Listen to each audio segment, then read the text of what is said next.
What's poppin', y'all? Welcome back to another YouTube video. Today we're taking a look at another news video. Fuck, no, it's not a news video. It's a movie review. And today we're taking a look at Moana 2. Yesterday we did take a look at Moana 1, and today we are taking a look at Moana 2.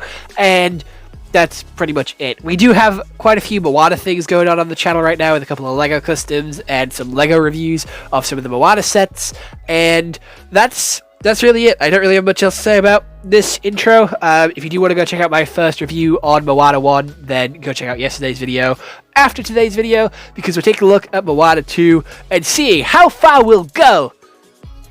Yeah, because that was something that was very good from the first movie, wasn't it? Alright, so without any further delay, let's take a look at what Google has to say about Moana 2, which is a 2024 action-adventure animation movie, and you know, you can watch it on Disney Plus, and only Disney Plus, unless you want to pay money for it on Google or Google Play or YouTube. It has a 6.9 out of 10 on IMDb and a 61% Rotten Tomatoes, and is 1 hour and 40 minutes. Moana journeys to the far seas of Oceania after receiving an unexpected call from her wayfinding ancestors.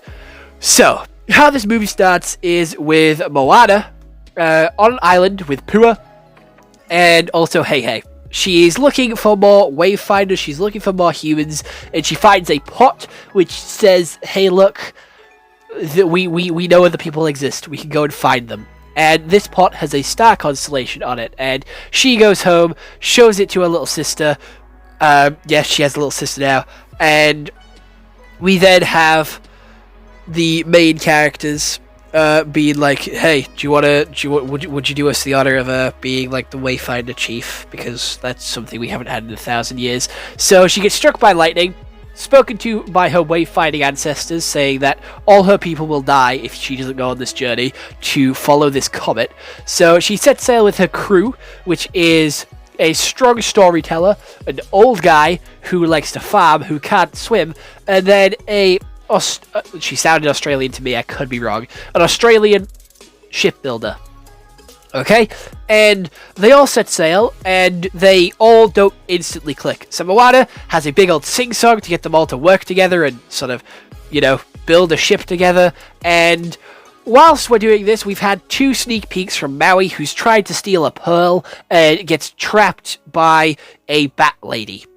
We then have our main batch of characters go with Kakamora and get eaten by a clam, who then falls into where Maui is. They all meet Maui except for Moana, who's talking with a bat lady who sings a song about telling her to basically go with the flow and just don't there's no specific way, just do what feels right, go with the flow.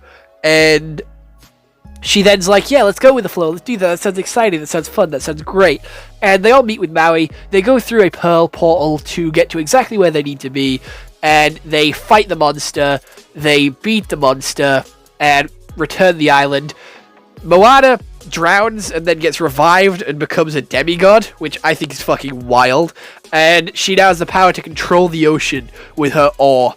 And she already technically had the power to control the ocean anyway, because the ocean was a living thing that would help Moana out quite often, so I don't really get why she needed cool tattoos to do that, but oh well. She goes back to the island and brings so many different people and villages, and we have a Thanos moment where the big main villain of the franchise is being like, how dare you sort of betray me, Bat Lady, I'm just getting started, I'll call upon my other god friends to stop Moana. So there's definitely going to be more Moana franchises, franchise inputs and connections and movies and TV shows. However, I don't really get this movie. It was supposed to be a series, and you can definitely see that by how there is a song and a issue every 20 minutes of the movie. The first one is obviously going to be Moana finding, going to the island, going home, getting struck by lightning, and having that mission set. That would be end of episode 1. Episode 2 would be them going out, them not working together, and them not clicking together, and then them singing a song and being able to work together. Boom, episode 2, cliffhanger with them being attacked by Kakamora. Then they fight the Kakamora, work with the Kakamora, get eaten by the clam, episode ends, ends on a cliffhanger. That would be episode 3. Episode 4 would be everything that happens inside the clam, meeting Maui and stuff. End of episode when they go through the portal. Episode 6 would be them, fighting the monster, fighting the demon, and preparing to fight.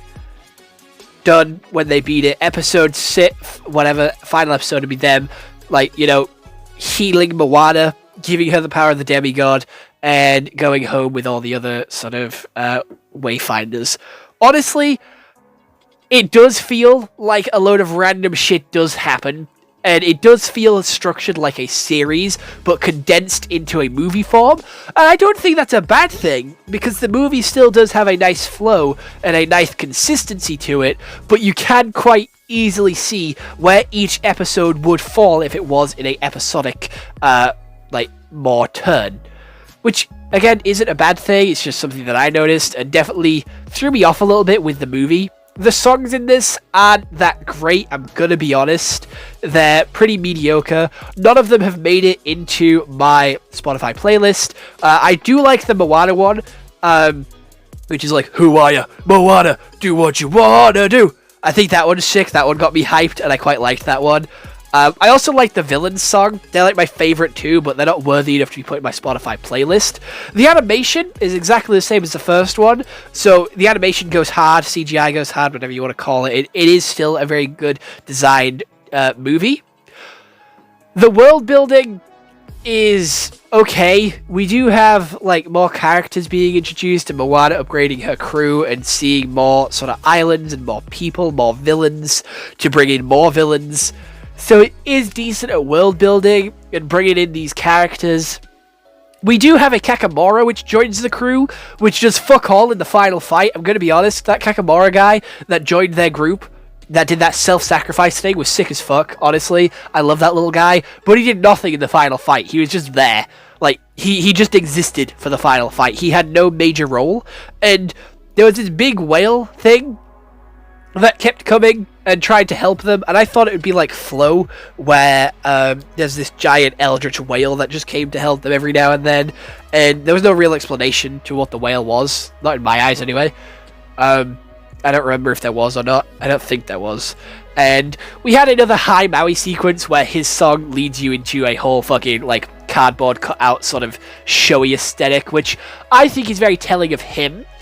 For the first movie, I think that sort of got removed from his character arc, but he's always trying to put on a show and always trying to sort of be overdramatic and sort of flexy, the big hero that everyone wants him to be. He's always trying to show off and play about and do everything as a performance, and I feel like that's why his song is more of a cardboard cutout-esque stagey effect that we have. It happened in the first movie as well, and it also happened in the second movie.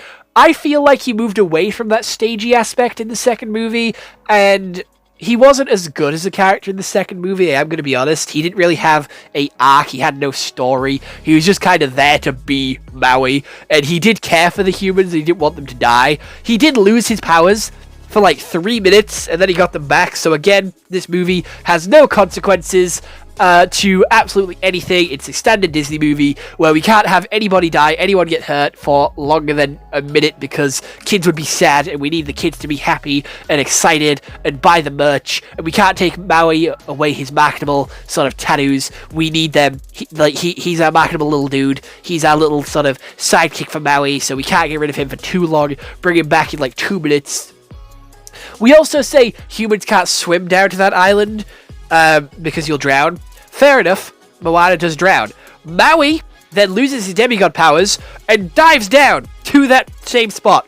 What the fuck does he think he's gonna do? What does he think he's gonna do? I don't have a clue.